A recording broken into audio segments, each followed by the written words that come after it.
Bakaylihii beenta badnaa. Caruurey, maalin maalmaha ka mid ah, bakaylihii wuxuu u tegay dameerkii. Wuxuu ku yidhi, Dameerow, adeer Ayuub wuxuu kaa jecel yahay saca, waayo saca wuxuu ka helaa caano.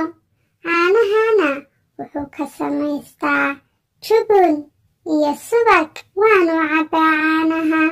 Caruurey, dameerkii wuu murugooday, waayo guriga ayuu u shaqeeyaa, adeega ayaa lagu soo raraa. Sidoo kalena caruurey, saca cuntadii ay cuni lahayd ee cawska ahayd, dameerka ayaa lagu soo raraa oo guriga keena. Dameerku wuu murugooday maadaama bakaylihii ku yidhi waxa lagaa jecel yahay saca. Caruurey, markii fiidkii la gaadhay, bakaylihii wuxuu u tegay sacii. Wuxuu ku yidhi, Adeer Ayuub wuxuu kaa jecel yahay dameerka, waayo dameerka wuu fuulaa oo gaadiid ayuu u yahay, waxaanu ka caawiyaa alaabaha inuu u soo qaado. Caruurey, saciina way xanaaqday, waanay ka murugootay in laga jecel yahay dameerka.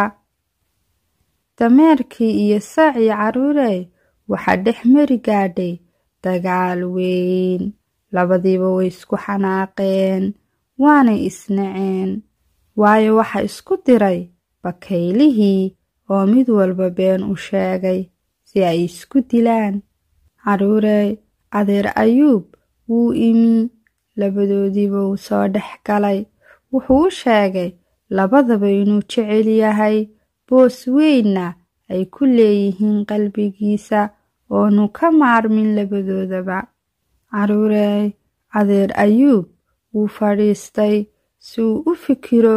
Wuxuu rabaa inuu xal u helo bakaylahan isku diraaya xayawaanaadka si ay isku dilaan. Fikrad wanaagsan ayuu helay adeer Ayuub, waxaanu u sheegay xayawaanadii kale si bakayluhu u joojiyo dhibka uu ku hayo xayawaanada. Caruurey, bakaylihii maalinkii dambe wuxuu u tegay dameerkii si uu ula soo ciyaaro sidii caadadiisa ahayd. Laakiin dameerkii wuu u xanaaqsan yahay bakaylihii, waayo been ayuu u sheegay, lamanuu ciyaarin, lamanuu hadlin, wuu ka tegay. Haddana bakaylihii wuxuu u tegay caruurey sacii si uu ula ciyaaro, laakiin sacii way xanaaqsan tahay, lamanay ciyaarin, meeshii ayay uga tagtay iyadoo xanaaqsan. Sababtuna waa beentii uu u sheegay bakayluhu saca. Markii fiidkii la gaadhay ee xayawaanaadkii oo dhan isku yimaadeen si ay cunto u cunaan, bakaylihii keligii ayuu noqday. Xayawaanadii oo dhan ma rabaan inay la fadhiistaan iyo inay wax la cunaan.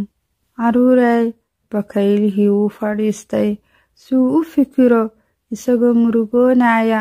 Wuxuu ka fikirayaa, maxaa ku dhacay xayawaanaadkii aad la ciyaari jirtay? Maxay kaaga cararayaan? Maxay kuula hadli waayeen? Wuxuu fikiraba caruurey, wuxuu ogaaday inuu isagu yahay sababta, waayo wuxuu isku diray sacii iyo dameerkii si ay isku dilaan. Mid kastaba been ayuu u sheegay, qaladkiisii wuu qirtay, waxaanu go'aan ku gaadhay inuu raaligelin ka bixiyo. Caruurey, bakaylihii wuxuu u tegay adeer Ayuub iyo xayawaanadii kale.